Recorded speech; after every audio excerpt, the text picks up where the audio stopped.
Selamat pagi anak-anak kami. Hari ini kita akan mempelajari tentang sistem upah. Lalu sebelum membahas ini, Ibu akan jelaskan apa itu upah. Upah adalah balas jasa yang diterima oleh para pekerja karena telah memberikan tenaganya kepada perusahaan.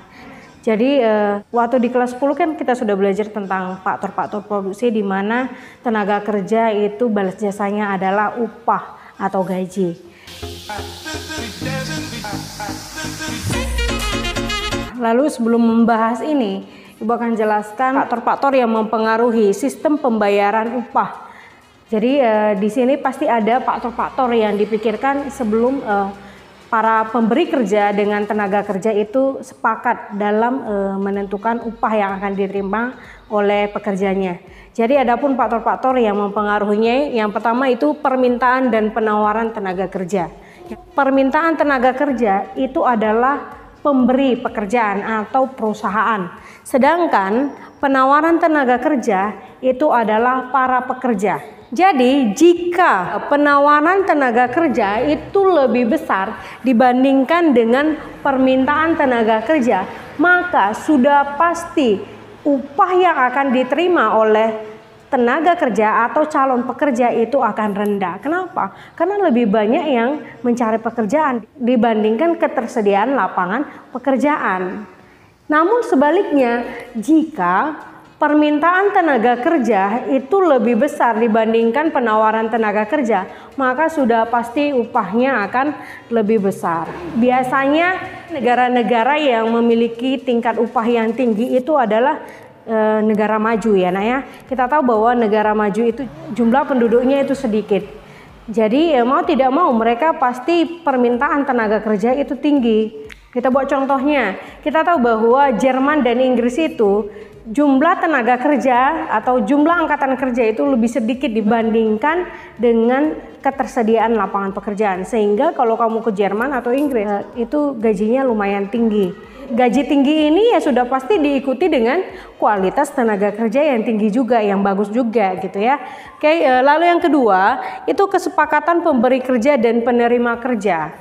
Oke, dimana kalau yang kedua ini permintaan dan penawaran tenaga kerja itu akan bertemu ketika wawancara saat seleksi bekerja. Di situ akan ada kesepakatan atau ada tawar-menawar antara pemberi kerja dengan tenaga kerja tentang berapa sih salary atau gaji atau upah yang akan mereka terima gitu ya. Kalau di Indonesia itu posisi tawar upah tenaga kerja itu rendah. Kenapa? Karena kita lebih banyak angkatan kerjanya dibandingkan ketersediaan lapangan kerja gitu. Jadi karena kita butuh pekerjaan ya sudah, mau rendah pun gajinya tidak masalah, yang penting bekerja. Itu kalau di Indonesia. Jadi sudah pasti kalau kamu mau gaji kamu tinggi, ya kita sudah belajar kelangkaan kemarin ya. Kalau semakin langka atau semakin unik manusia tersebut atau sumber daya manusia tersebut, maka dia akan semakin dicari. Mau tidak mau, ketika dia menawarkan gaji dia itu tinggi, kalau perusahaan memang betul-betul sulit untuk menemukan orang seperti dia gitu, sudah pasti perusahaan akan mau gitu membayar gajinya yang tinggi gitu. Ibaratnya gini, kalau semakin langka jurusan kita gitu, padahal jurusan kita ini paling banyak dibutuhkan gitu kan, mau tidak mau pasti kita akan seleksi ke perusahaan-perusahaan. Jadi kita tawarkan gaji kita tinggi ya sudah pasti perusahaan mau tidak mau bayar karena butuh gitu ya. Nah itu dia. Jadi mudah-mudahan anak-anak kami pada akhirnya nanti di era globalisasi ini ya kamu mempunyai keunikan masing-masing sehingga memang betul-betul kamu akan dicari oleh perusahaan-perusahaan yang bonafit gitu ya. Lalu yang ketiga, upah minimum. Sebelum tahun 2000-an kita tahu bahwa Indonesia ini ya, sistem pembayaran upahnya itu berdasarkan regional. Di mana setiap daerah itu pasti berbeda-beda upahnya karena sudah pasti kebutuhan di daerah tersebut juga pasti berbeda dengan daerah yang lain gitu. Namun tidak mewakili biaya-biaya hidup dari para pekerja gitu ya. Jadi setelah tahun 2000 pada peraturan pemerintah nomor 25 tahun 2000 itu tentang kewenangan pemerintah dan kewenangan provinsi tentang menentukan atau memberlakukan upah minimum provinsi atau upah minimum regional. Karena kan setiap daerah itu sekarang kan sudah daerah otonom, jadi ya mereka yang menentukan. Jadi sudah pasti UMR atau upah minimum regional atau UMP, upah minimum provinsi Riau, sudah pasti berbeda dengan daerah lain. Kenapa? Karena biaya hidup di setiap daerah itu kan berbeda. Selanjutnya kita akan membahas tentang jenis-jenis sistem upah. Oke, ini dimana kita tahu bahwa upah itu bisa dibayar secara harian, ada mingguan atau bulanan. Ada sistem upah menurut waktu. Jadi kalau menurut waktu ini berdasarkan jumlah hari bekerja atau waktu bekerjanya. Contohnya kuli bangunan.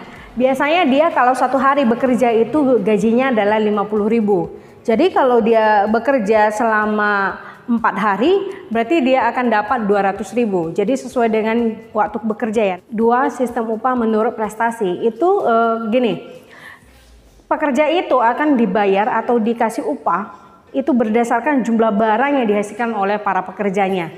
Kalau semakin banyak jumlah barang yang dihasilkannya, maka pendapatannya atau upahnya itu semakin tinggi. Kalau semakin sedikit pekerja itu menghasilkan barang dalam suatu hari ya, maka dia akan menerima upah yang sedikit pula. 3. Sistem upah borongan. Ini biasanya kesepakatan antara pemberi kerja dan para pekerjanya.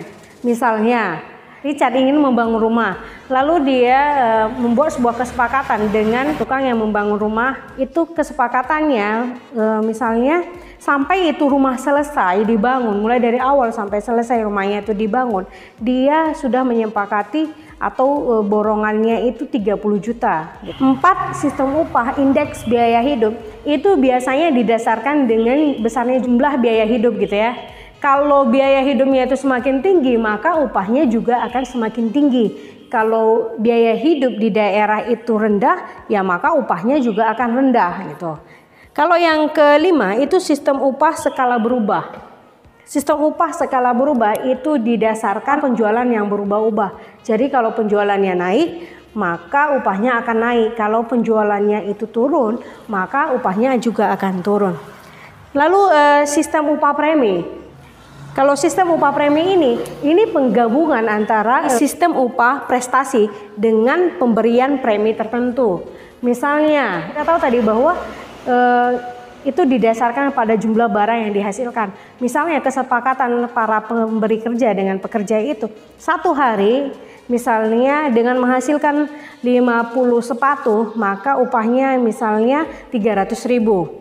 Jadi kalau lebih 100 pasang sepatu misalnya akan diberi 10.000. Jadi kalau seandainya para pekerja itu menyelesaikan 50 sepatu, sudah pasti dia sudah dapat gaji 300.000 tadi. Lalu misalnya lebih 5 pasang sepatu, ya maka dia akan mendapat tambahan upah itu sebesar 50.000. Karena kalau lebih 1 pasang dia kan tadi 10.000. Ketujuh, sistem upah partisipasi. Kalau dia sistem upah partisipasi ini biasanya itu adalah pemberian bonus gitu. Biasanya kan ada perusahaan di akhir tahun buku dia kan kasih bonus kepada karyawannya itu dari hasil keuntungan perusahaan selama setahun.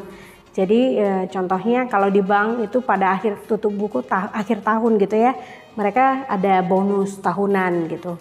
Jadi itulah sistem upah partisipasi. Lalu sistem upah mitra usaha, misalnya pada tahun 2020 nanti perusahaan A ini kinerja perusahaannya itu bagus gitu. Jadi perusahaan akan memberikan bonus gitu, bonus kepada pekerjanya itu dalam bentuk dia saham atau obligasi.